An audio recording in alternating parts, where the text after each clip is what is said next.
Voltamos com o segundo bloco do programa TV Câmara Recebe, um programa especial. Temos o prazer aqui de receber o doutor Luiz Flávio Gomes, que é mestre e doutor em Direito Penal, criador do movimento Quero um Brasil Ético. Daqui a pouco ele vai falar um pouco sobre esse movimento. E participam aqui dessa bancada, a gente tem a honra de receber aqui o doutor Wagner Fuin, que é presidente da 34ª subseção da OAB, aqui Tupã, e também o professor doutor João José, que é coordenador do curso de Direito da FADAP. Vamos abrir aqui esse bate-papo, já que é um assunto muito efervescente, vamos dizer assim, e quero abrir espaço aqui para o Dr. Wagner Fuin fazer sua pergunta ao Dr. Luiz Flávio Gomes. Eu quero aproveitar o gancho, né, do primeiro bloco, que nós estávamos discutindo sobre a delação premiada. Hoje, há muitas críticas em relação a esse formato de delação premiada que vem sendo executado no Brasil, principalmente pelos delatados e pela imprensa especialista no modo geral. O que se argumenta é o seguinte, que uma pessoa que foi condenada a mais de 30 anos ou a 30 anos de prisão não poderia fazer essa delação premiada, né? Por quê? Porque ela ia trocar os 30 anos a troco de 3 anos, 2 anos e meio, e isso daí incentivaria as pessoas a inventarem ou manipularem fatos que não corresponderiam à realidade. Então, eu gostaria de saber a opinião do professor Luiz Flávio, no sentido de quais os ajustes necessários para que nós não tenhamos esse problema no futuro. Ok. De fato, a delação premiada começou a ser utilizada de maneira sistemática a partir da Operação Lava Jato e, sobretudo, por iniciativa do Moro e da Força-Tarefa do Ministério Público e da Polícia Federal.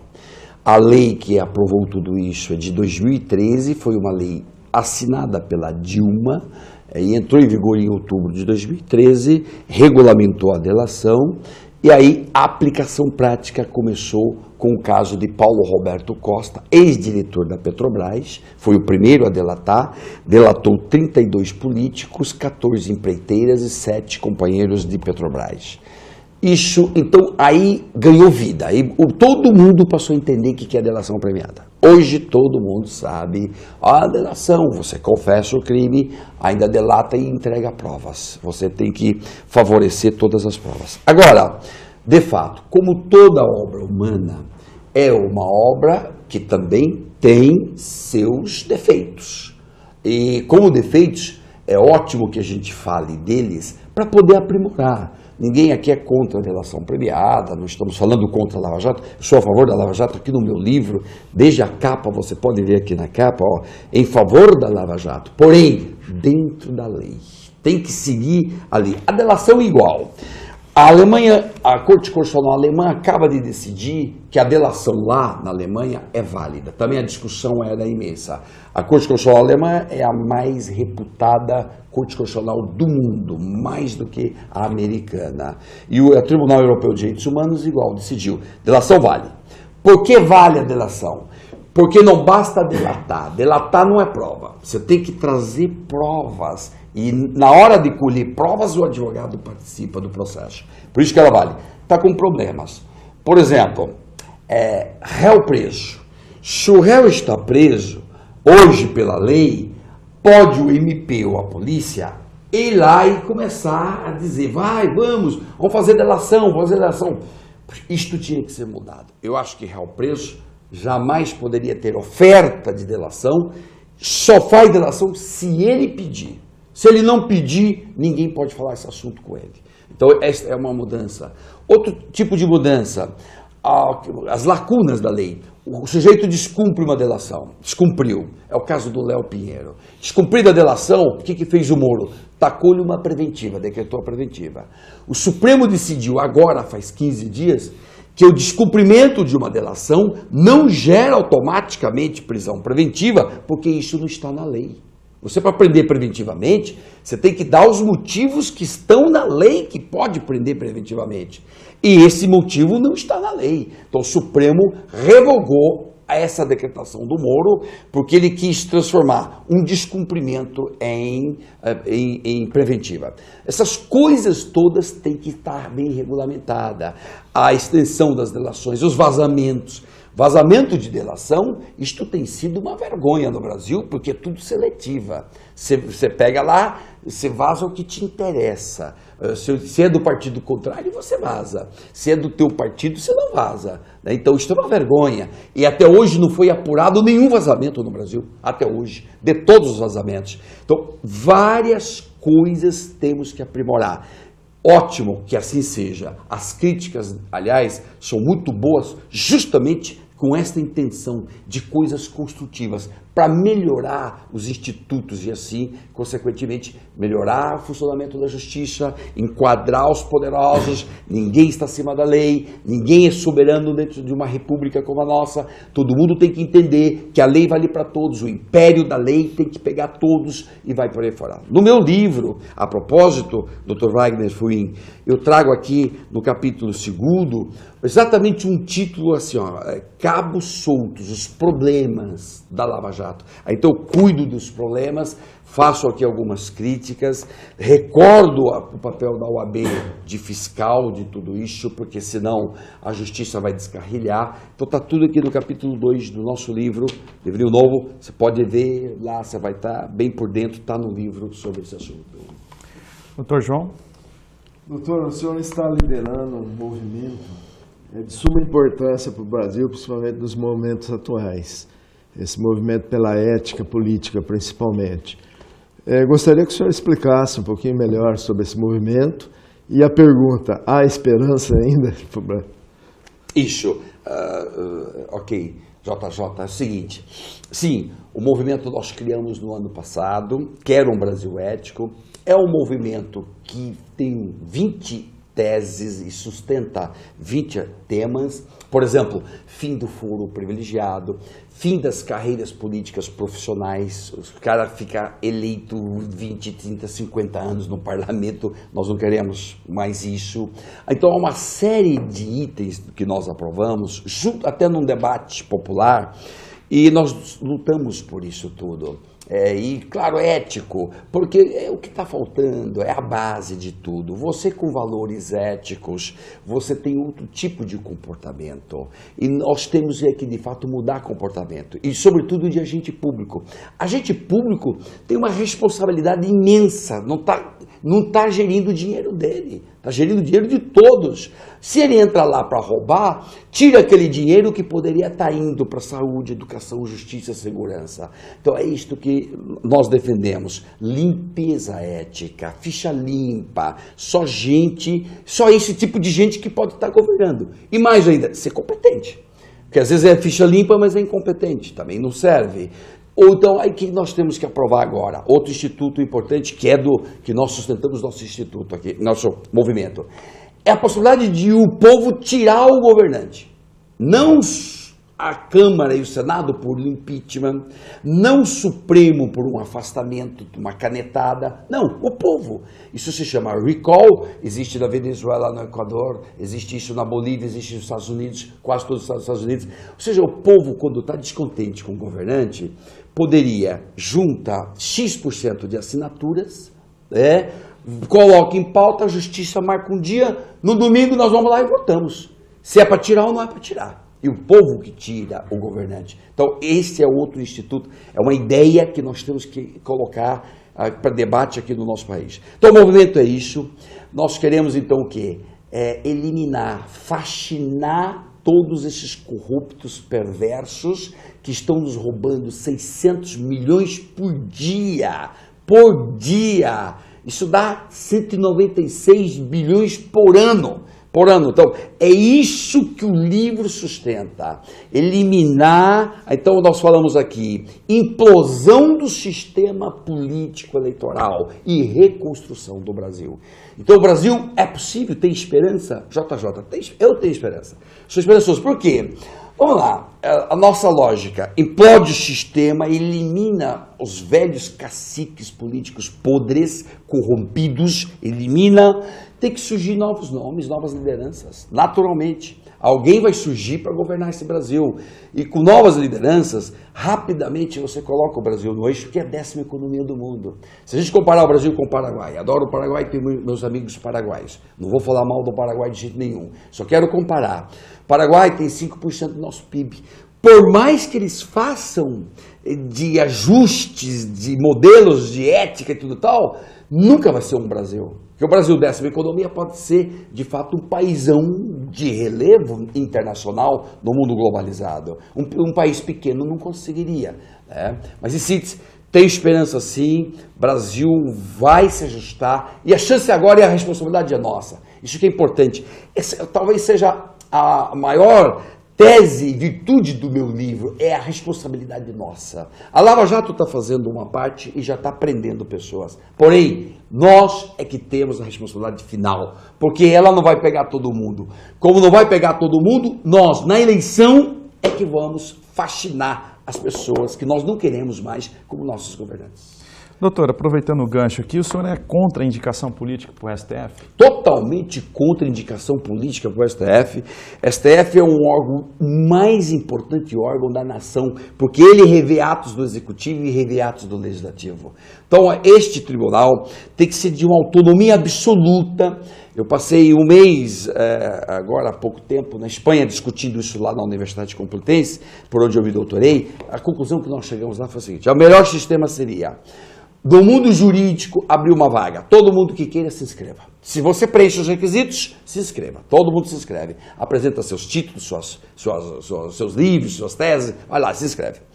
O Supremo faria, o próprio Supremo, uma seleção, tira 6. Tira 6 desse grupo.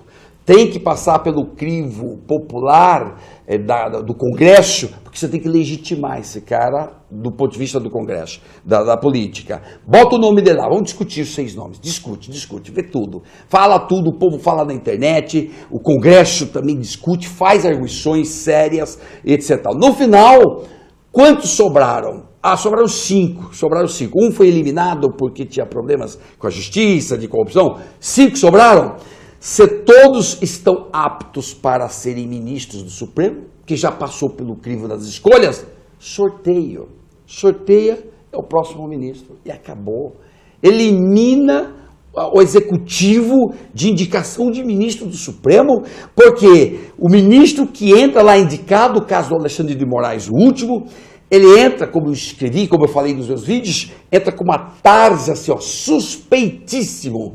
Depois ele pode até se comportar de maneira independente. Mas que ele entra com a tarja de suspeito, ele entra. E aí, então, vale a pena continuar neste modelo em que há juízes independentes, Joaquim Barbosa e Aires Brito, no mensalão, embora nomeados pelo Lula, agiram com independência no mensalão. Porém, nem sempre é assim.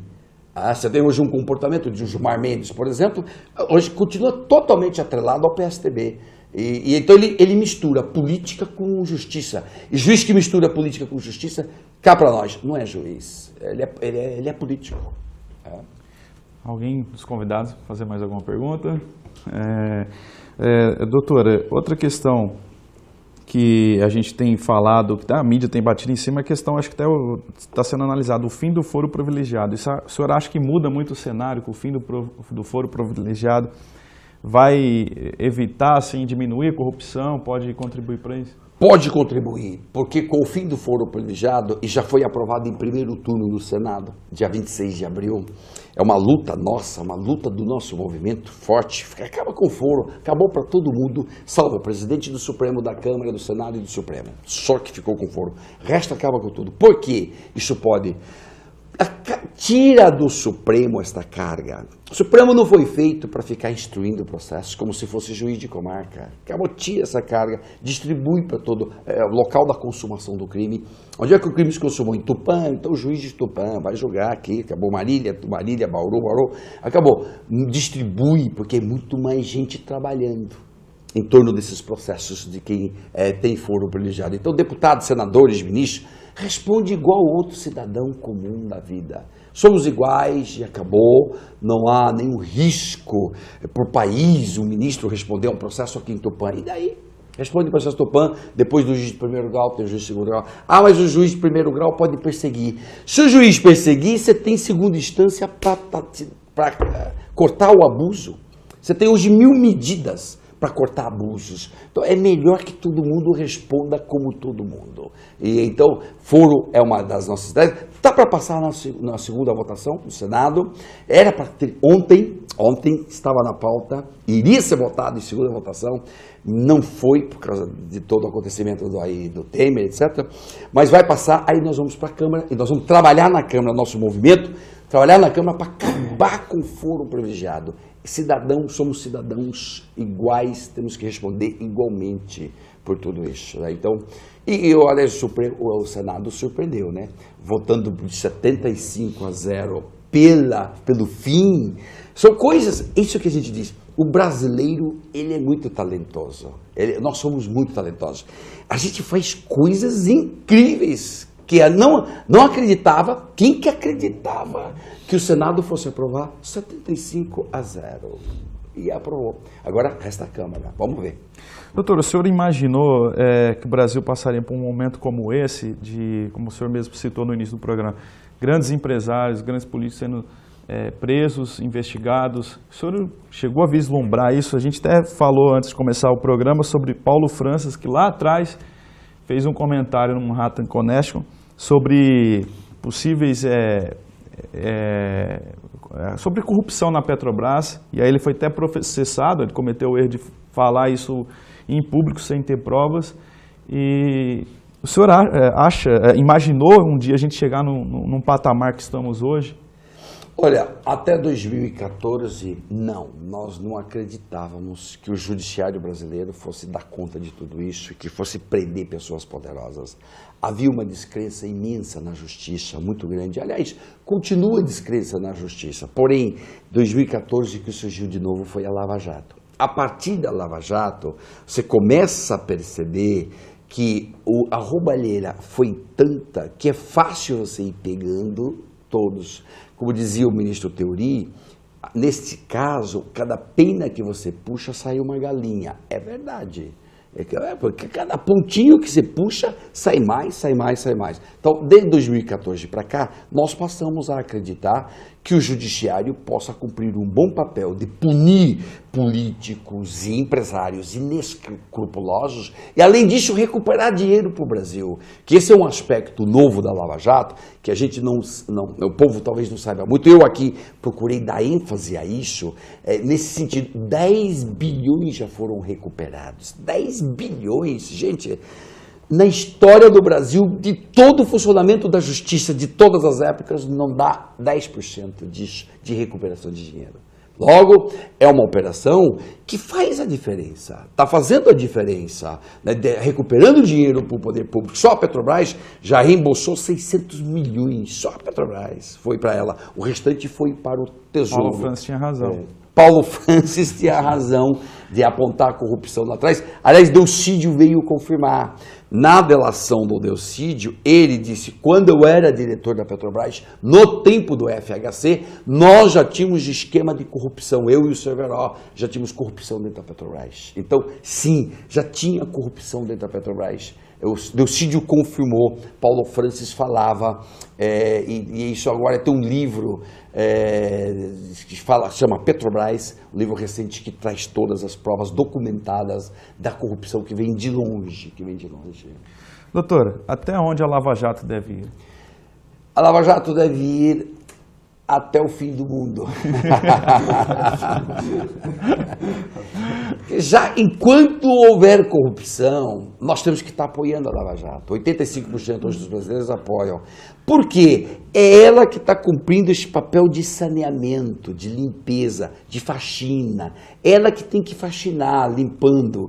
Agora, a Lava Jato só vai longe enquanto tem apoio popular. O dia que perder apoio popular, a Lava Jato se acaba. Foi o que aconteceu com as mãos limpas da Itália. Quando perdeu o apoio popular, lá acabou tudo. Aí veio o Berlusconi já acabou e etc. Também houve um fato interessante, que lá aconteceu, aqui não, é que lá na Itália 800 empresários foram investigados, 450 políticos, expediu-se mais de 6 mil mandados de prisão. Então foi uma operação muito mais volumosa do que a nossa até agora. Mas lá aconteceu um fato. Lá os empresários investigados começaram a se suicidar. 11 se suicidaram. 11 se mataram.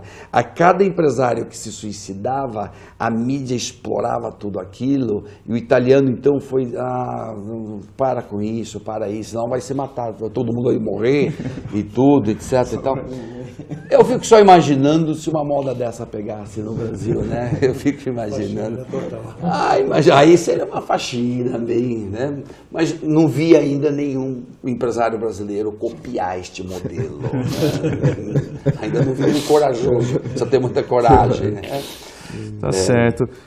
Infelizmente a gente está caminhando para o fim do programa. Com certeza, assim, acho que foi um bate-papo esclarecedor e a TV Câmara tendo o privilégio de cumprir essa função social, de estar levando informação, conhecimento ao público, e a presença do doutor aqui só engrandeceu mais esse trabalho. Vou passar aqui a palavra para os nossos convidados para as considerações finais, começando aqui com o doutor João. Ok. Doutor Luiz Flávio, novamente nós queríamos agradecer aqui, eu principalmente em nome da comunidade acadêmica de Tupã, dos alunos da Faculdade de Direito, pela presença de tão ilustre jurista em nosso meio. Realmente, como eu já disse, nós nos sentimos muito honrados, muito felizes em recebê-lo aqui em nossa casa. E, além de tudo, o senhor demonstrou, além do conhecimento jurídico fundamental, o que nos cativa na pessoa, né, na sua pessoa, é a sua humildade, o seu carinho que você tem pelos alunos. Ontem nós vimos ali o professor autografando livros, tirando fotos, os alunos ficaram realmente impressionados, né, de um jurista de tão alto nível ter essa humildade. Então isso só nos faz crescer perante o senhor, a nossa admiração que nós temos, e gostaríamos aqui imensamente de tê-lo outras vezes em nossa cidade. Muito obrigado mesmo, de coração, doutor. Doutor Fuim? Minhas palavras também são de agradecimento. Eu quero agradecer a presença de tão ilustre jurista que aceitou prontamente o convite da 34ª subseção, e também quero agradecer o apoio, a cooperação, a colaboração, a parceria que foi firmada entre os cursos LFG de Tupã, a FADAP, e que justamente possibilitaram a vinda do professor Luiz Flávio. E, sem dúvida nenhuma, nós também temos essa esperança de um Brasil melhor. E agradecemos também essa mensagem de otimismo que o professor nos passou hoje pela manhã, né? No sentido de que há esperança e que o que nós esperamos é um futuro melhor para o Brasil. Obrigado. Doutor Luiz Flávio. Ok, agradeço muitíssimo, tanto ontem o encontro que tivemos promovido pela FADAP, cursos LFG e OAB, de fato 500, 600 alunos, mais advogados e a comunidade jurídica toda ali presente. Foi um momento histórico para mim também, porque nós podemos nesses instantes transmitir ideias. E o Brasil, nesse instante, precisa ter os rumos. Está difícil de encontrar os rumos, né? Nós sabemos da descrença generalizada, ao mesmo tempo nós somos brasileiros e nós sempre temos esperança de que o Brasil vai consertar, e vai mesmo, rapidamente, com gente honesta governando, no instante conserta tudo e vai arrumar. O Brasil tem tudo para ser uma potência mundial, não há dúvida nenhuma. Então eu agradeço, e aqui a TV Câmara, que nesse instante nos possibilitou trocar essas ideias, explicar mais coisas que quase todas estão aqui no nosso livro, um livro que retrata este momento crítico, agudo do Brasil, provavelmente com mais um impeachment, talvez, de Temer, ou renúncia de Temer, ou cassação de Temer pelo TSE. Ninguém sabe o que vai acontecer exatamente, mas que mudanças tem que acontecer. E, sobretudo, no livro, eu chamo a responsabilidade de você, a minha, a nossa. Nós também somos responsáveis por este futuro. Ou seja, nosso comportamento agora vai decidir como é que será o Brasil daqui para frente. Porque se nós continuarmos elegendo os mesmos caciques corruptos, você está perdido. O Brasil vai afundar. Então, nossa responsabilidade também existe. Não é só o Lava Jato mandar o povo para a cadeia. Nós, na hora das urnas, nós nas redes sociais, nós nas ruas, quando necessário, nós temos que dizer, chega!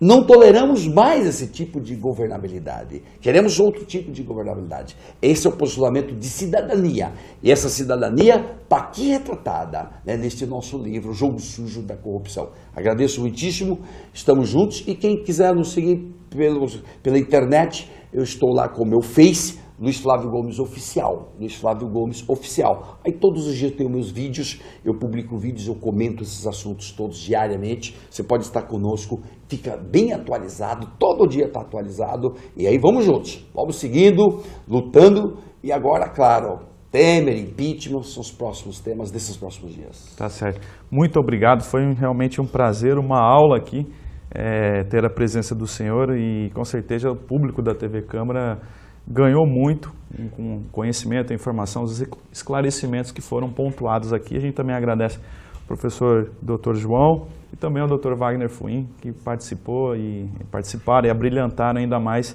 o TV Câmara Recebe de hoje. A gente também agradece você aí de casa, continue acompanhando a programação da TV Câmara, um canal a serviço da população.